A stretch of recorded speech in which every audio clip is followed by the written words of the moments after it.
శృంగేరి పీఠాధిపతులు శ్రీ శ్రీ శ్రీ భారతీ తీర్థ మహాస్వామి 76వ జయంతి వేడుకలు వేములవాడలోని శంకర మఠంలో వేద మంత్రాల మధ్య వైభవంగా జరిగాయి. స్వామివారి చిత్రపటానికి పూలమాలలు వేసి అర్చనలు నిర్వహించారు. అనంతరం గురువందన కార్యక్రమం జరిగింది. ఈ కార్యక్రమంలో అనువంశిక అర్చన ట్రస్ట్ అధ్యక్షులు ప్రతాప రామకృష్ణ, ఆలయ ఇన్ఛార్జి స్థానాచార్యులు నమిలకొండ ఉమేష్, బ్రాహ్మణ సంఘం నాయకులు మామిడిపల్లి వెంకటేశం, బుడంగారి మహేష్, పురాణం రాము, దుమాల కార్తిక్, చెర్లపల్లి సీతారాములు, నందగిరి రాజేంద్ర శర్మ తదితరులు పాల్గొన్నారు.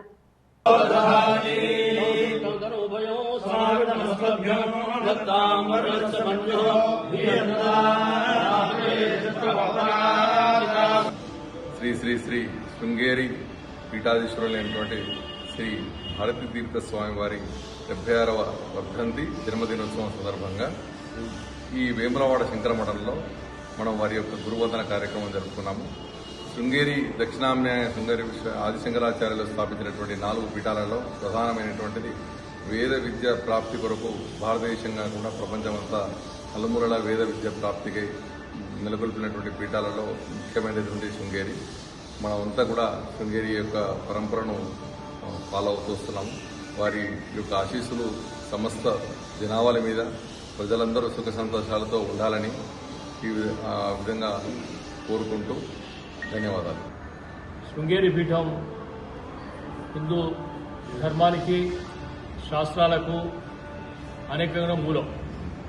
మరి భారతీ తీర్థస్వామి వారి 76వ జయంతి రోజు ఏదైతున్నదో శంకర మఠంలో కూడా నిర్వహించుకోవడం జరిగింది. మరి సనాతన సాంప్రదాయాన్ని, భారతీయ వారసత్వాన్ని కాపాడడానికి శృంగేరి మఠం చేసి కృషి చేస్తున్నాం, అందరం చూస్తూ ఉన్నాం. కోట్లాది మంది హిందువులు ఆదర్శంగా తీసుకొని వారి జీవనం ఏవైతున్నదో పూర్తిగా సన్యాసిగా సమాజం కోసమే బ్రతికే ఒక మఠం, మఠాధిపతులు మరి శృంగేరి మఠం.